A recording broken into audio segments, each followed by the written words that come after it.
कि वज़न कम करना है तो चावल छोड़ देना चाहिए या डायबिटीज़ को कंट्रोल करना है तो चावल बिल्कुल नहीं खाना चाहिए। तो इस बारे में हम थोड़ा-सा पढ़ते हैं। कई स्टडीज़ इस पे हुई है चावल पे। देखिए दुनिया में आधे से ज़्यादा ऐसी कंट्रीज़ है कि उनका खाना-पीना जो है मोस्टली प्राइम ग्रेन जो है, पहला अनाज जो है वो है चावल। इवन हमारे इंडिया में भी हम देखेंगे कि मोस्टली कई ऐसे प्रांत हैं जहाँ पे चावल बेस ही खाना खाया जाता है। तो ये अनहेल्दी कैसे हुआ? और यदि चावल खाने से वज़न कम होता है, नहीं खाने से वज़न कम होता है, तो वहाँ की कंट्री ने और इवन हमारे स्टेट के कई लोगों ने भी चावल खाना छोड़ दिया होता, तो उनका प्रॉब्लम ऐसे ही सॉल्व होता। ये बात नहीं है कि चावल खाने से हम चीज़ों को बैलेंस कर देते हैं, बट आप न्यूट्रिएंट डेफिशिएंट ज़रूर हो जाते हैं। यदि आप वेजिटेरियंस हैं और आपके पास बहुत सीमित क्वांटिटी में आप प्रोटीन के बारे में बहुत ज़्यादा सोचना पड़ता है, इवन आप जिम लवर है या आप बॉडी बिल्डर हैं, फिर भी आप राइस यदि खाते हैं दालों के साथ, तो आपको एक अच्छा कंप्लीट प्रोटीन मिलता है। वज़न छोड़ने के लिए आपको चावल नहीं छोड़ना है, आपको चावल की क्वांटिटी कम करना है और साथ में इसमें दाल को ज़रूर मिलाना है। महाराष्ट्रियन वरण भात बहुत फेमस है और वहाँ के छोटे बच्चे से लेकर बूढ़ों तक जो है वरण भात सबको पसंद है। तो इसकी एक ख़ासियत है, देखिए कंप्लीट प्रोटीन उसे कहा जाता है जिसमें कि जो हमारे बॉडी में कुछ इसेंशियल, हम प्रोटीन का इंटेक इसीलिए ही करते हैं कि जो इसेंशियल अमाइनो एसिड होते हैं। यदि आपको प्रोटीन का इंटेक बढ़ाना है तो आप चावल, डेफ़िनेटली चावल का यूज़ कीजिए, चावल ज़रूर खाएँ। क्यों, किस तरह से प्रोटीन का फुलफ़िल होता है जब हम चावल खाते हैं तो देखिए 2 तरह का ग्रुप है, जो प्रोटीन जिससे बना है वो है अमाइनो एसिड। तो 2 तरह के अमाइनो एसिड होते हैं, एक एसेंशियल अमाइनो एसिड और दूसरा ग्रुप है non essential amino acid. Non essential खैर उसके बारे में सोचने की हमें ज़रूरत नहीं है क्योंकि बॉडी खुद ब खुद वो बना लेती है। बट नॉन इसेंशियल जो अमाइनो एसिड होते हैं वो नहीं बना पाते हैं बॉडी अपने अंदर में, तो हमें क्या करना रहता है, हमारे डाइट के थ्रू हमें वो चीज़ लेना पड़ता है। तो प्रोटीन की यदि हम बात करें तो प्रोटीन की क्वालिटी उस पे डिपेंड होती है। इवन क्वालिटी का प्रोटीन या फर्स्ट क्वालिटी का प्रोटीन हम उसे कहते हैं जिसमें कि जो अमाइनो एसिड बॉडी में नहीं बन रहे हैं वो पूरे के पूरे सारे उसमें प्रेजेंट हो। जैसे आपने सुना होगा कि जो नॉनवेज का प्रोटीन होता है, चाहे एग है, फिश है, मीट है, चिकन है, ये वन क्वालिटी का प्रोटीन होता है, मतलब क्वालिटी को प्रोटीन होता है जिससे कि मसल्स बिल्डअप होने में बहुत आसानी हो जाती है। तो यही राज है कि इसमें सारे इसेंशियल अमाइनो एसिड जो है प्रेजेंट है और कम क्वांटिटी में भी यदि हम खाते हैं ये चीज़ें तो हमें वो पूर्ति हो जाती है इसेंशियल अमाइनो एसिड की। तो ये गुड क्वालिटी प्रोटीन इसमें प्रेजेंट होता है। तो हाई बायोलॉजिकल वैल्यू प्रोटीन जिसे और कहा जाता है। तो जब बात आती है वेजिटेरियंस के लिए, तो वेजिटेरियंस खाने में plant based food no matter कि बहुत हेल्दी होता है और इसका साइड इफेक्ट बहुत कम होता है और इससे हमारी हेल्थ बहुत ज़्यादा इम्प्रूव होती है।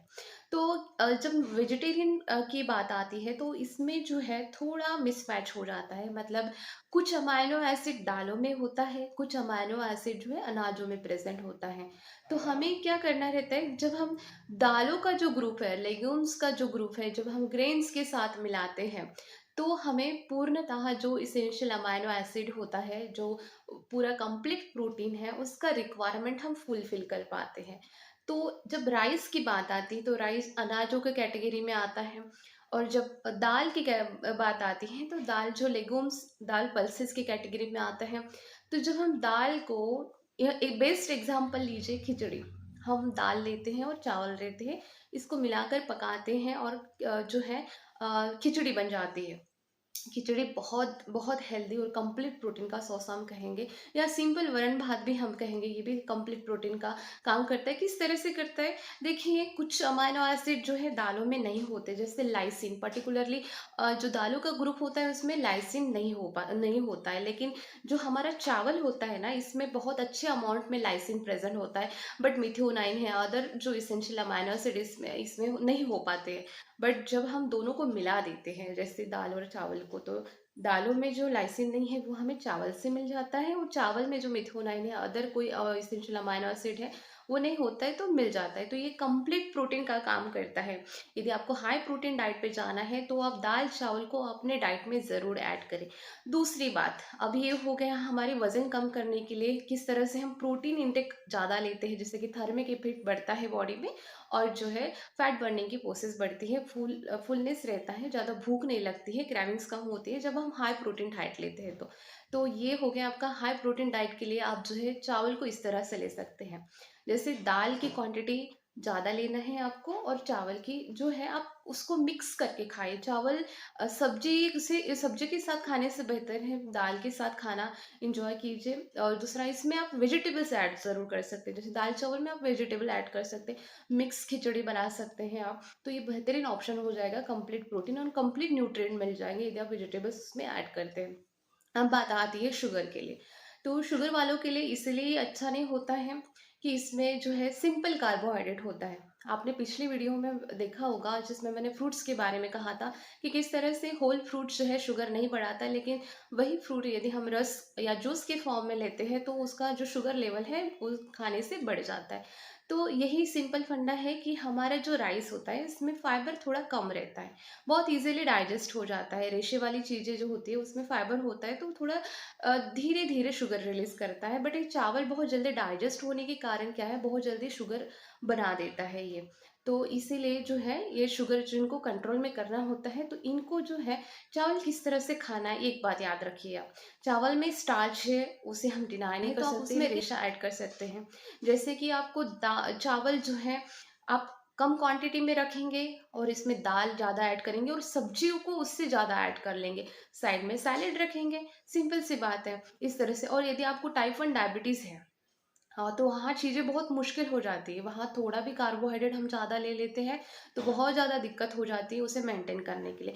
तो बहुत इफ़ेक्टिव तरीका है कि आप एसोसिएशन है या डायटेटिक एसोसिएशन है, उन्होंने इस पर स्टडी किया और कुछ ग्रुप्स बनाए, जिसमें कि एक ग्रुप बनाया था उनको सिर्फ उन्होंने जब भी अब पका हुआ जो चावल है, कुक चावल है, फ्रेशली कुक चावल है, उनको एक ग्रुप को उनको वो खिलाया था। दूसरा ग्रुप था कि उन्हें ऐसा चावल खिलाया था जो कि 24 आवर्स का बना हुआ है, मतलब 24 घंटों का बना हुआ चावल है, और जिसे 4 डिग्री के अंदर में, मतलब उसमें फ्रीज में रख दिया था। और दूसरे दिन फिर उसको उन्होंने जब खाने के लिए जो परोसते हैं उस समय उन्होंने उसे गर्म करके कुक करके उन्होंने वो चावल उनको खिलाया था। तो दोनों के ग्रुप में उन्होंने रिसर्च के बाद में पता चला उन्हें कि जो फ्रेशली कुक चावल जिन्होंने लिया था, चाहे वो दाल के साथ सब्जी के साथ लिया था, तो उनका जो शुगर लेवल है वो ज़्यादा बढ़ा हुआ था as compare to this cooled and cooled cook and cooled rice में। मतलब जो हमने 24 घंटों के लिए चावल को बना के रखा था, फिर 4 डिग्री के अंदर में उसे हमने स्टोर करके रखा था और बाद में जब हमें खाना है तब हमने उसे गर्म किया था। तो इन बिटवीन उस समय उनका जो शुगर है वो खाने से उनका शुगर ज़्यादा नहीं बढ़ा था, अल्टीमेटली वो मेंटेन रहा था, मतलब अच्छा शुगर कंट्रोल दिखा रहा था जब इस तरह का हम चावल खाते हैं। तो ऐसा हुआ क्यों, ये है जब हम स्टार्ची फूड को, जैसे हम आलू को भी ले लीजिए तो इसमें स्टार्च काफ़ी मात्रा में होता है, लेकिन आप कच्चा वाला आलू लीजिए तो उसमें आपको रेशा दिखेगा, फाइबर दिखेगा थोड़ा सा, बट जब हम इसे पका देते हैं तो इसमें पूरा कंप्लीट स्टार्च हमें दिखता है, पूरा स्टार्ची स्टार्ची दिखता है। वहीं आलू को आप यदि 24 आवर्स में फ्रीज में रख दीजिए और सुबह देखिए तो थोड़ा हार्ड बन जाता है। तो उसमें क्या है, जब ये चीज़ों को हम स्टोर करते हैं और उसमें थोड़ा कूल डाउन होते हैं, और तब हम इसमें देखेंगे कि इसमें एक प्रकार का रेशा बनता है। सेम राइस में भी वो रेशा डेवलप हुआ था, जो आलू में भी वो रेशा डेवलप होता है, उससे ही उस रेशा को जो फाइबर का नाम है रेजिस्टेंट फाइबर। रेजिस्टेंट फाइबर उसमें डेवलप होता है जब हम स्टार्ची फूड्स को जब हम पकाने के बाद में उसे ठंडा करते हैं तो उसमें रेजिस्टेंट स्टार्च डेवलप होता है। और ये रेजिस्टेंट स्टार्च क्या होता है, इंटेस्टाइन में डाइजेस्ट नहीं होता। आमतौर पर हम जो चावल खाते हैं या आलू खाते हैं तो बहुत कम समय में ये डाइजेस्ट हो जाता है, बहुत जल्दी ये डाइजेस्ट हो जाता है और तत्काल में शुगर बढ़ जाता है, इंसुलिन पे वर्कलोड बढ़ जाता है। बट हम इस तरह का यदि हम चावल खाते हैं तो ये इसमें रेजिस्टेंस स्टार्च होने के कारण इसमें रेशा ऐड हो जाता है, तो धीरे धीरे ये पचने का काम करता है और ये स्मॉल इंटेस्टाइन में नहीं डाइजेस्ट होता है। ये जो रेजिस्टेंट स्टार्च होता है, ये रेजिस्टेंट फाइबर जो है, ये हमारे कोलॉन में जाता है और कोलान के जो बैक्टीरिया होते हैं वो बैक्टीरिया का खाना वो बन जाता है और अच्छी तादाद में अच्छी बैक्टीरिया वहाँ डेवलप होना चालू हो जाते हैं। इट मीन्स दैट जब हम इस तरह का रेजिस्टेंट स्टार्च वाला चावल यदि हम लेते हैं, आप कंफ्यूज मत हो जाइए। रेजिस्टेंट स्टार्च मतलब क्या?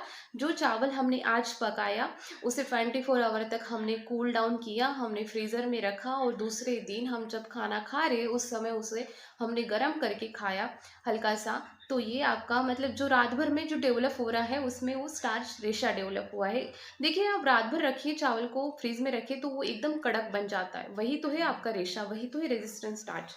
तो इससे क्या हो रहा है फायदा आपका? एक तो शुगर लेवल ज़्यादा नहीं बढ़ रहे हैं। ये टाइप 1 डायबिटीज़ के पेशेंट को भी आप खिला सकते हैं, और टाइप 2 डायबिटीज़ इवन आप वेट लॉस पे है तो ये बेहतरीन रिजल्ट दिखाता है, क्योंकि इससे क्या हो रहा है, आपका गट हेल्थ मजबूत हो रहा है, गट फ्लोरा आपका अच्छा बन रहा है। इंसान के पेट में अच्छे बैक्टीरिया होना बहुत ज़रूरी है, जो कि डाइजेशन को इम्प्रूव कराता है, गट हेल्थ को मजबूत कराता है।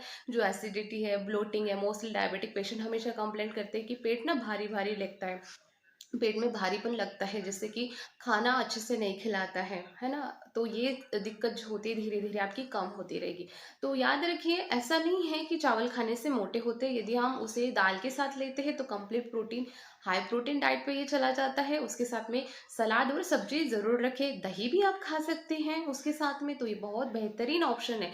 चावल बहुत बहुत अच्छा रिजल्ट देता है वेट लॉस के लिए, और साथ में इसमें और दूसरी बात है शुगर वालों के लिए। अब आप समझ गए होंगे, शुगर वालों के लिए जो चावल है वो आप अपने अकेला नहीं खाना है, दाल सब्जी दही के साथ खाना है, या बेहतर है कि आप रेजिस्टेंट स्टार्च डेवलप होने के बाद खाएं।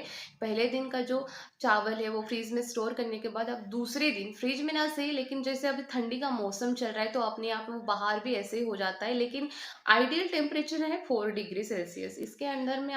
दूसरी बात, कई बार जो है शुगर वाले पेशेंट मोस्टली क्या करते हैं, चावल का जो ऊपर वाला पानी है जैसे एक्सेस पानी डाल देते हैं, और पानी ड्रेन ऑफ करके वो स्टार्च जो है डिस्कार्ड करके वो चावल खा लेते हैं। विटामिन की कमी बहुत देखी जाती है, तो जो चावल होता है, जो पानी हम फेंकते हैं उसमें थायमीन है, राइबोफ्लेविन है, अच्छे न्यूट्रिएंट होते हैं उसमें।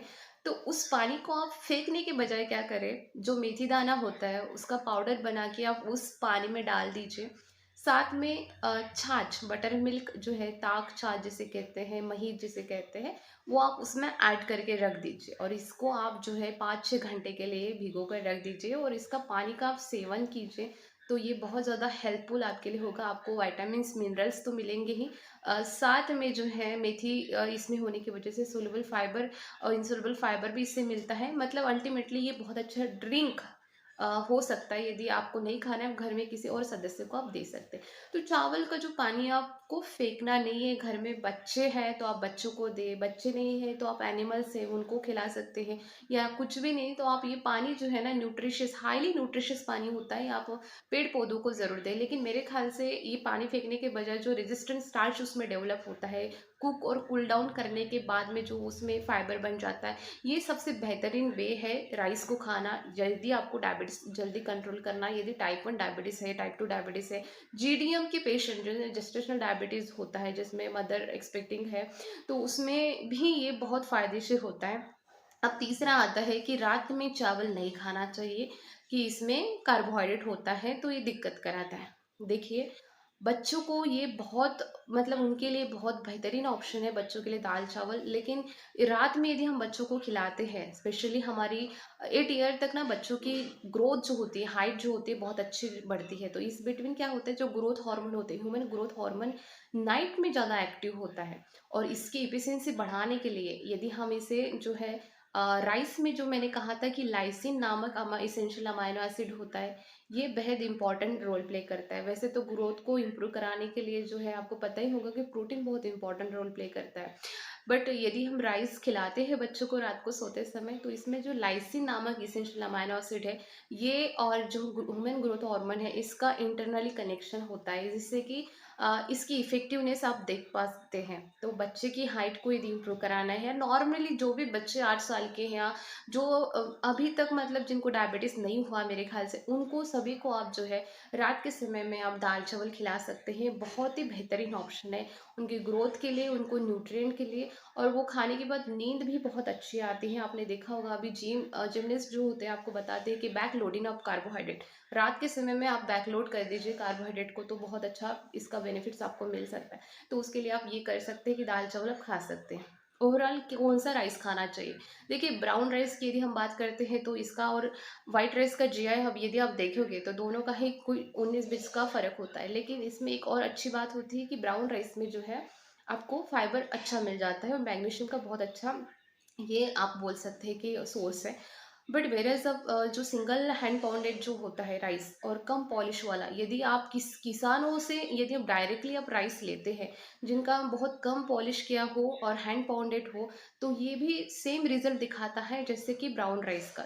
जितना ज़्यादा प्रोसीजर होता है राइस के ऊपर में, जितना ज़्यादा उस पे लेयर चढ़ती है पॉलिशिंग की, तो उतना ज़्यादा जो है हमारे लिए हार्मफुल होता है, उतना ज़्यादा उसके न्यूट्रिएंट लॉस होते हैं, उतना ज़्यादा है जो है उसमें फाइबर लॉस होता है। तो कोशिश करें कि किसी ऐसे जो मतलब आपकी फैमिली में या आपकी परिचित में यदि कोई किसान है तो उनसे डायरेक्टली जो है इस बात का आप जो है एक कांटेक्ट कर सकते हैं। उनको वो आप जो ये बात बता सकते हैं कि हैंड पाउंडेड होना चाहिए और कम पॉलिश होना चाहिए, विदाउट पॉलिशिंग भी हमें चलेगा। खाना स्वाद के लिए नहीं, कभी सेहत के लिए भी हमें खाना चाहिए। तो अब इस तरह से भी बहुत अच्छा है। आपने देखा होगा कई लोग जो है राइस का पैक बालों पे भी लगाते हैं और चेहरे पे भी लगाते हैं। तो ये हमारे बालों और चेहरे की जो सुंदरता बढ़ाता है, तो सोचिए अंदरूनी भी ये सुंदरता ही बढ़ाता है।